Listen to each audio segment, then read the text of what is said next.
So I wanted to make a video on a few topics that I thought were worth me talking about. It's uncomfortable because drink this de Leon root tea. It's supposed to be healthy detoxing, but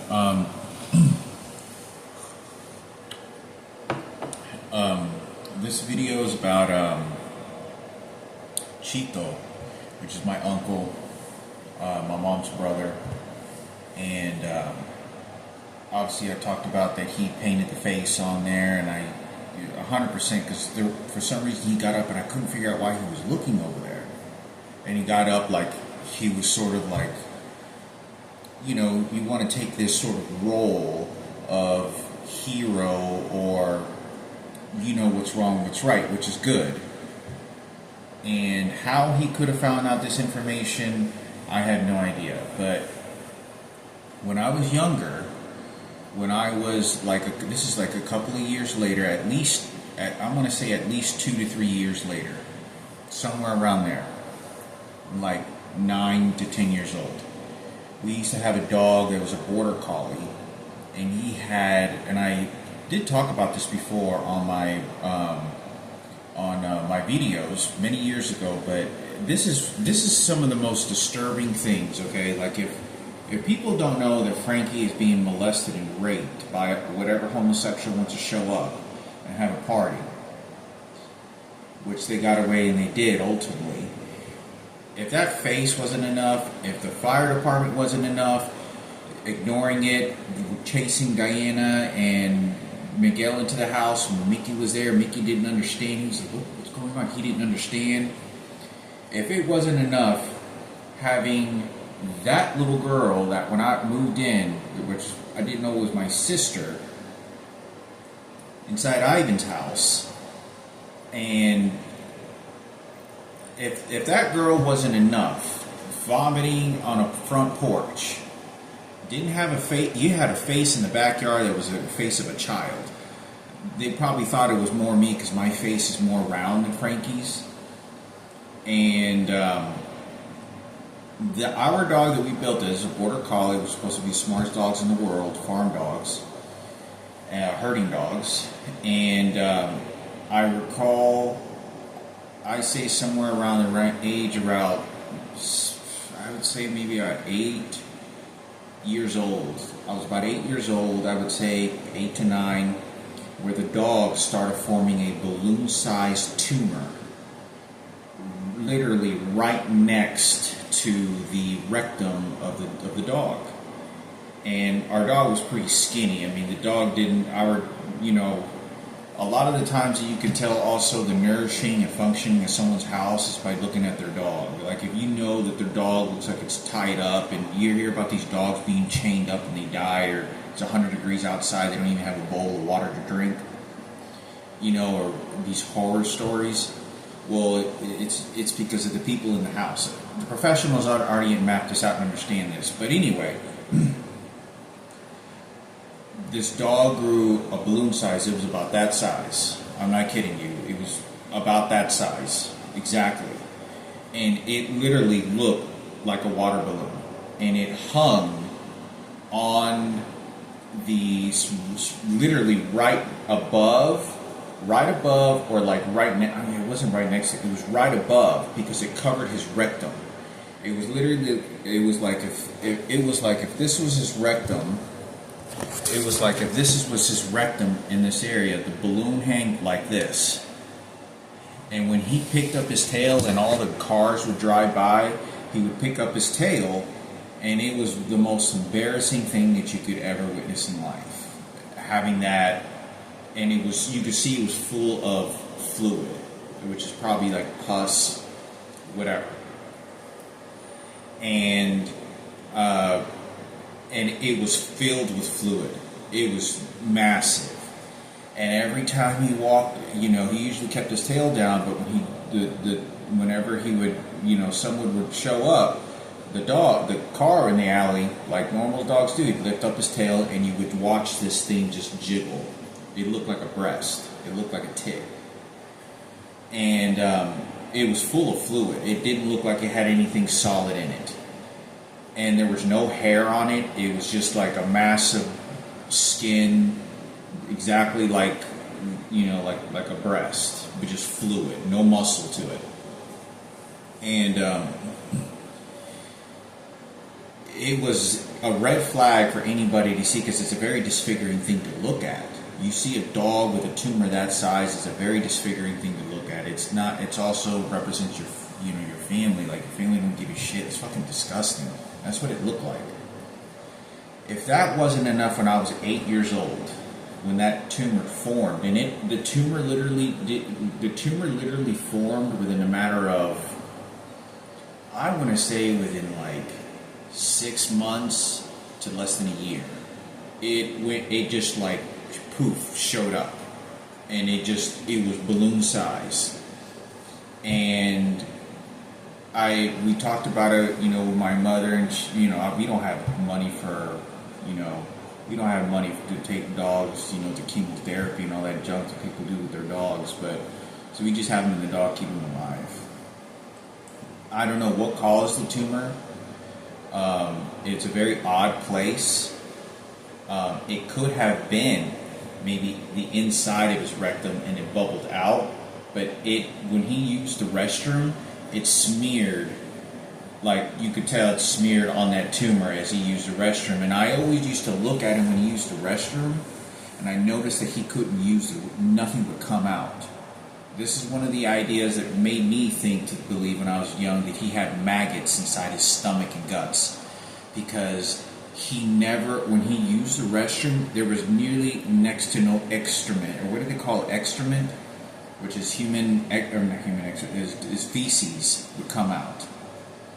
There was nothing, and I always wondered why, because I was like, there has to be probably maggots or something in his stomach that's eating all these pesticides and food that he eats. The stomach gets all his nutrients, then the rest goes to the maggots, and then very few feces comes out, matter comes out for the normal digestive system.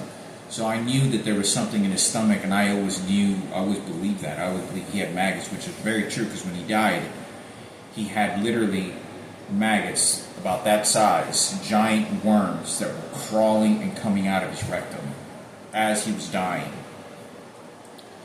And but it was a very disfiguring thing. And I wanted to talk about my Uncle Chito. When I was about 8 years old and it formed, it was within a year.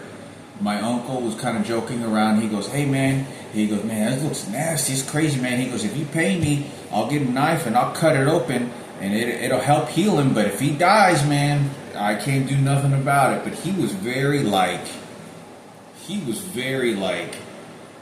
easy to talk about this. Like, it was kind of necessarily like kind of a joking matter, but kind of like, that's life. I'll do it for you. You pay me. He goes, "You pay me, I'll be a doctor to your dog. But if I cut it open and all this stuff comes out and he dies, don't get mad at me. But it'll help take that away." And he said that. And he said this several times. And you can ask my mother, Frankie and Julian, and my mother, because they all talked about it. And I think Lupe was like, he mentioned it to Lupe, and Lupe was like, "Oh no, it's." But I think he mentioned it to Lupe before. But Frankie, I know for sure, had that conversation. We were talking about it, and he said it to Frankie. And Julian might remember. Julian was really young. He might be able to remember if you bring that up to him. But he talked to my mom and was like, "No, we'll just leave him alone." And so I thought it was important for me to talk about, because this is like 3 years after he paints that doghouse, and I thought, and he did. He said, I got a knife. Look, he goes, I'll cut it, but if it kills your dog, don't get mad at me. But if you may survive and get all that pus and all that stuff that's in there. So we never did. So I was probably about 13 years old when I noticed that the tumor started to shrink a little bit, because I saw wrinkles. Like, in the first from 8 to like 12, it was like bubble sized. It looked like it was. When you would watch it, it looked like exactly like a water balloon. There's no hair on it, and it was skin tight like a tick. You ever seen like a tick when it's full of blood and its skin is real tight and you can almost see its arteries on the outside of the skin because the skin is compressed and tight? That's what it looked like. And I would say I was about 12 or 13 years old when I noticed it shrank a little bit. Now, that was over there until the minute he died. So I thought it was worth me talking about because you have a dog in the backyard, a kid's face in the backyard on a billboard from the age of 6 years old. I was not older than 6 because I was a kid. I mean, I was tiny. I remember walking to my uncle and he was squatting, and I walked over to him and I was standing at eye level with him. And we were in the backyard, putting the doghouse, and he was painting it. And I thought the reason, what I think is that I remember that conversation was like, he put that face on there to give a warning to that guy over there and to everybody else. Like, there's a doghouse, like the jailhouse, like, or the bad people. You go to the bad house. And I think that was why he put that there, because didn't seem to me be a particular type of character that maybe would have put a kid's face on there. In my opinion, I would lean to more that I really do think that he put that face on there just because I was a kid, but to warn, be careful over here. That's what my opinion is of it. But, my mother never knew, and I don't know how long she ever knew, but, or if she ever did. And, but I thought it's worth me talking about because, to me, it even astonishes me even more. There's nothing more, because at 7 years old, Ivan moves in. I'm in second grade when Ivan moves in. I'm 7 years old. I'm 5 years old in first grade, repeated 6th grade, and then 7th grade. So I'm in second grade, 7 years old. Ivan moves in somewhere in the second semester. I think I just turned 8 years old, or he was like a late 7 years old. And the little girl moves in within almost immediately, almost immediately that I can remember. And I didn't notice, because I talked about that I never saw this girl up until like a year later, because I never saw her come out of the house. It was like 6 months I never saw this kid come out of the house.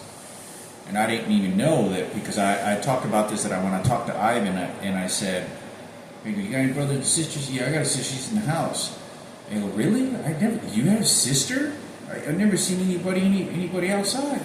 He goes, "Yeah, she's outside. She's inside." But he never told me that she had mental disorders. He just says that was my sister. And that's how he expressed it. He didn't say, "Oh, she was sick." He didn't say any of that. He was like, "Yeah, she's my sister." And he didn't say anything else. And wasn't sad. He wasn't necessarily sad about it. It was just like he kind of had the expression like, there's nothing that I can really do about it. But he didn't say anything. He was like, "Yeah, I have my sister. She's in the house." "Really?" Yeah. And kind of like sort of that. But I thought it was worth me talking about, because I was thinking,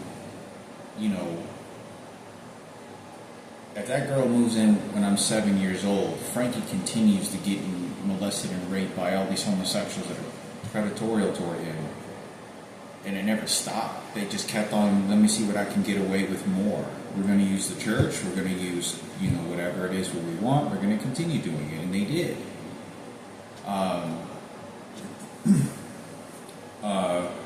But other than that, I thought I'd share that video, talk about some other topics. That dog house with that kid's face on there was when I was 6 years old. 6 years old. I was not in, I don't even want to say I was not even in second grade, because I remember going to second grade, because that's when I started making my own lunch. I was 7 years old when I'd get up extra early in the morning, and my mother used to, give me my bag of chips and whatever, and some sandwich bags, and I'd get up 20 minutes early every morning on my own, because my mom always left like 40 minutes before school started for me, and I was a 10-minute walk to school. So I always got up early to make my lunch, and I was a second grade, and I started doing that every single day. But I thought it was important because they just kept on doing this, and it was just like, whatever fame or whatever was going on, people think they were supervising. The thing I think is so disturbing about this is this guy that molested Frankie. This guy looked like Jesus. He had a body build like Jesus. He had brown hair, dark brown hair, slender face. If you see him in that video, he looks like Jesus. That's what he looks like. I don't know what to tell you about that. So, yeah.